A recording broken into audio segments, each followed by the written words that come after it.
E aí, pessoal, tudo bem com vocês? Já estavam com saudades? Essa é a nossa sexta aula e o título dela é Direitos Sociais, Cidadania e os Direitos e Obrigações do Cidadão no Trânsito, parte 2.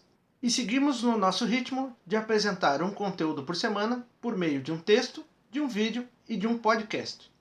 E como sempre, para que esse vídeo não fique muito longo, eu vou fazer uma explicação bem rápida sobre o tema, que vai ser complementado pelo podcast e vai complementar o texto que já está disponível online.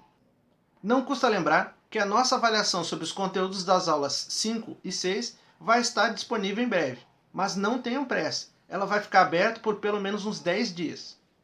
Portanto, se necessário, releiam os textos, revejam os vídeos e escutem novamente o podcast Sociologia. E respondam com atenção, pois só é possível encaminhar uma resposta. E lembrem-se, cada questão possui apenas uma resposta correta e nenhuma das respostas se repete.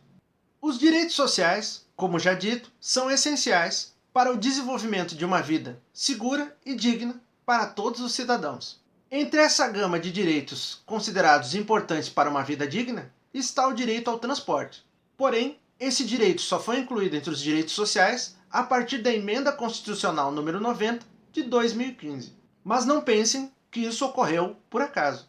Afinal, incluir o transporte enquanto um dos direitos sociais faz com que a ideia de planejamento urbano e de rotas de transporte coletivo passem a ser algo importante socialmente. E, portanto, é necessário um trabalho ativo do Estado, entre parênteses governo, para tentar identificar e sanar quais são as necessidades efetivas da população. A partir da inclusão desse direito, pode-se entender que o transporte faz parte de todo o processo de urbanização. Afinal, nas cidades, não necessariamente as pessoas conseguem trabalhar em locais próximos de onde residem. Portanto, é necessário que haja um sistema viário e um sistema de transporte público coletivo que consiga atender às necessidades de todos. Diversas pessoas vão circular diariamente pelo sistema de transporte público coletivo. É essencial que ele seja planejado de modo adequado a atender todas as necessidades de seus usuários, seja em tarifa, seja em rotas que precisam ser cumpridas. O deslocamento dentro de uma cidade deve respeitar a naturalidade dos fluxos que são desenvolvidos dentro dessa cidade. E se as tarifas do serviço de transporte público coletivo não forem adequadas às necessidades e aos padrões monetários dos trabalhadores, isso tornará difícil a utilização do transporte coletivo por essas pessoas. E a alternativa será a aquisição de um veículo próprio.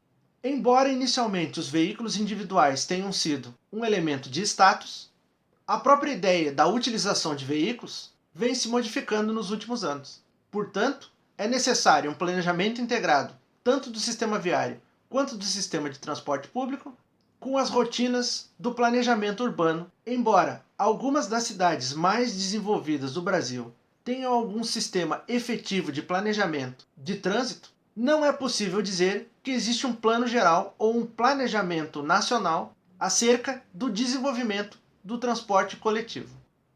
E para tentar minimizar alguns dos problemas, foi introduzido dentro das escolas a ideia de cultivar comportamentos acerca de um trânsito inclusivo. Assim, foram introduzidos nas escolas conteúdos que visam identificar essas necessidades e fazer do trânsito um ambiente de respeito, solidariedade e cortesia. Esses são apenas alguns dos valores necessários para a transformação das rotinas do trânsito, e a reconstrução dessas percepções sobre a importância do trânsito é necessário para efetivar o direito ao transporte. Porém, não basta explicar como o trânsito funciona para as crianças.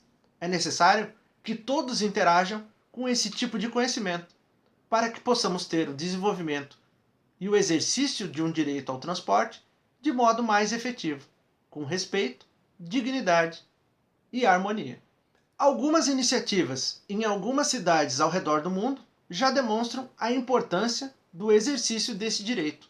Em Roma ou em Helsinki já existem iniciativas visando a diminuição da circulação de veículos individuais e a utilização de um transporte público menos poluente. Iniciativas desse porte visam reduzir, de um lado, a emissão de poluentes e, de outro, o número de acidentes de trânsito. Respeito tolerância e compromisso com o trânsito e com os pedestres são algumas das obrigações que todo motorista consciente deve ter. Do mesmo modo, é importante que as leis de trânsito sejam efetivamente respeitadas. As leis, sejam elas de trânsito, sejam elas leis gerais, visam fazer com que seja mantida a ordem na sociedade. E elas são essenciais para que possamos entender que não estamos sozinhos no trânsito. E essa foi a nossa aula de hoje, pessoal. Não se esqueçam, as informações contidas nesse vídeo complementam o texto que já foi postado online e são complementadas pelo nosso podcast, o Sociologia. Se vocês tiverem alguma dúvida, podem perguntar. Eu prometo que respondo assim que possível. Nos vemos na nossa próxima aula, pessoal. E se possível, fique em casa. Até a próxima!